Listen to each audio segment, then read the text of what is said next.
It's good to have you today in my kitchen. Welcome all subscribers or just stopping by.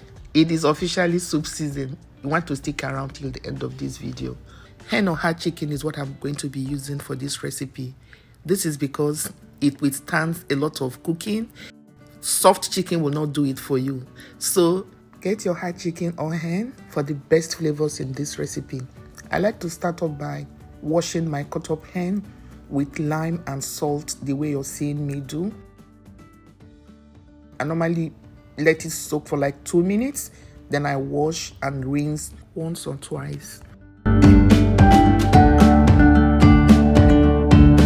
Washing completed, I add my chicken to a clean pot ready for cooking. Meanwhile, the previous day I had roasted the peppers I'm going to use for this recipe. Roasting your peppers and onions adds so much flavor that you will not do it any other way.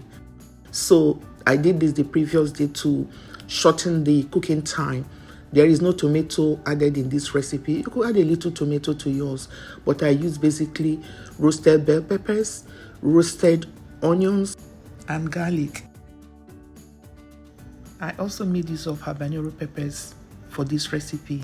Of course, add peppers to your taste, okay? I also added fresh cut onions, Asian fruit. This adds a lot of flavors there. This recipe would not be what it is without Asian fruit. You can get this from your African store or Amazon. So I crushed in a tablet of chicken seasoning tablet, and then I combine everything thoroughly. The quantity of chicken I'm using for this recipe is 1 large hen.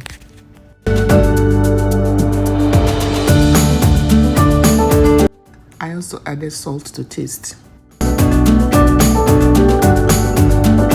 After adding the salt, I add the blended roasted peppers and onions, and I combine so that the pepper coats every part of the chicken. There was no added oil in this recipe. Just the oil from the chicken was what I used. I rinse my blender to get every portion of this pepper. Nothing goes to waste in this kitchen. The moisture from the washed chicken, from the blended peppers, and the rinsed blender was all I needed to make this recipe from beginning to completion.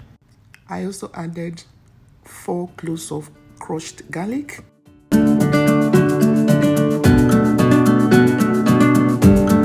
Of course, I turn again to ensure that the garlic mixes in very well. I cover the pot and let the chicken come to a boil. As it comes to a boil, I try and stir to loosen up the chicken. Yes, when you're making chicken, sometimes if you don't loosen it up, especially if it's cut this small, sometimes the chicken could get clustered or stick to each other. So when you think the chicken is cooked, you turn, you see that some part of the chicken is still very fresh. So it's good to combine well.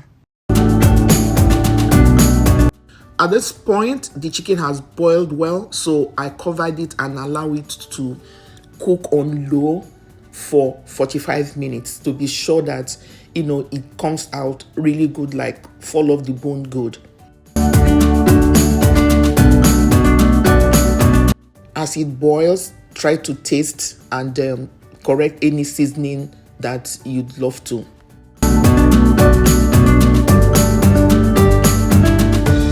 At this time, I add 2 habanero peppers and I add 2 tablespoons of crayfish.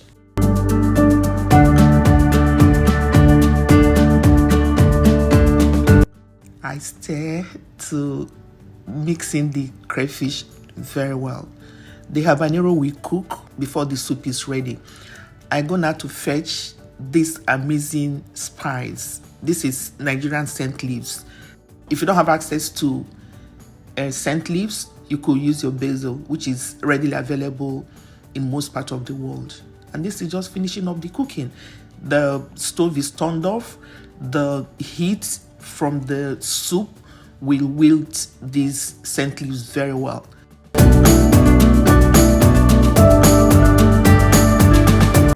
So it's time for me to plate and move on to the next best step in this recipe. I appreciate you so much for watching up till this time. This tasted so amazing. Please give this recipe a try. I bet you it will be one of your best way to make hard chicken. Thank you so much again. I hope you have subscribed. Leave your comments, okay? I love reading your comments. Thank you once again. Till my next video. God bless you. Bye.